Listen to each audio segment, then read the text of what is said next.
My name's Kyle Walker. I'm a marriage and family therapist. I work up at BYU, Idaho. I did a church history graduate minor. They allowed me to kind of bridge my love of church history and marriage and family studies with my graduate program. I began researching on Katharine probably in early 2000s, actually. At that time, I started to discover there were many sources on Katharine, and that this story could really be told.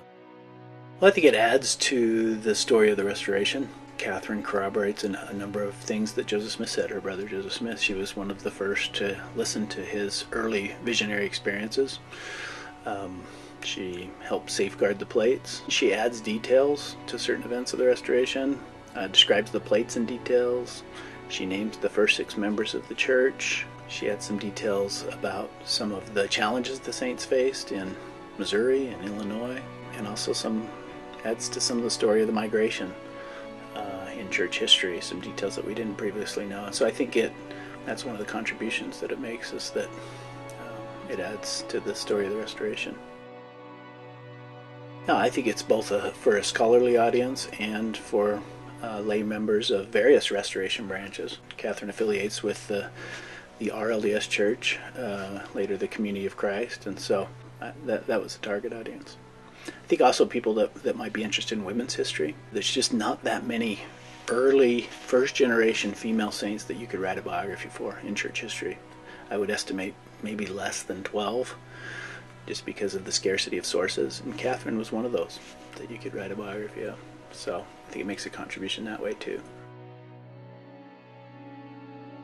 Some of the sisters and their sacrifices behind the scenes, for instance, Lucy Mack Smith and her daughters, including Katharine, were contributing to the building of the Kirtland Temple. Not so much on the exterior, but the interior of the edifice. So making rugs, providing clothing for the workers, helping to construct the curtains, a lot of things behind the scenes. So a lot of this unheralded work that helped build up the kingdom in those early days. And so they're making a lot of those sacrifices that maybe we haven't appreciated as much as we should.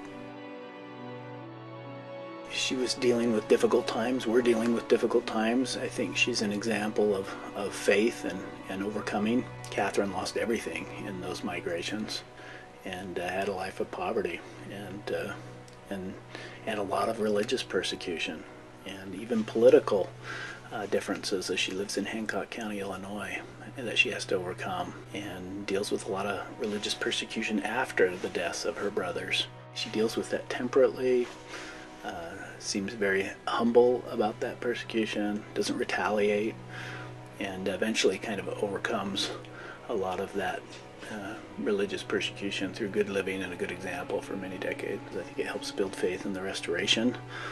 What Joseph Smith said about his early experiences and the coming forth of the Book of Mormon were verified by his family.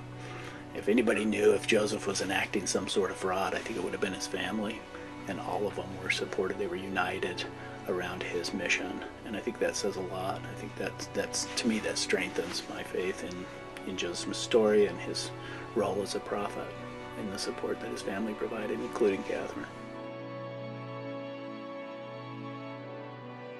It's an insider's view into the first family of the Restoration and the contributions and sacrifices they made to help build up the kingdom and support Joseph Smith and his sacred mission.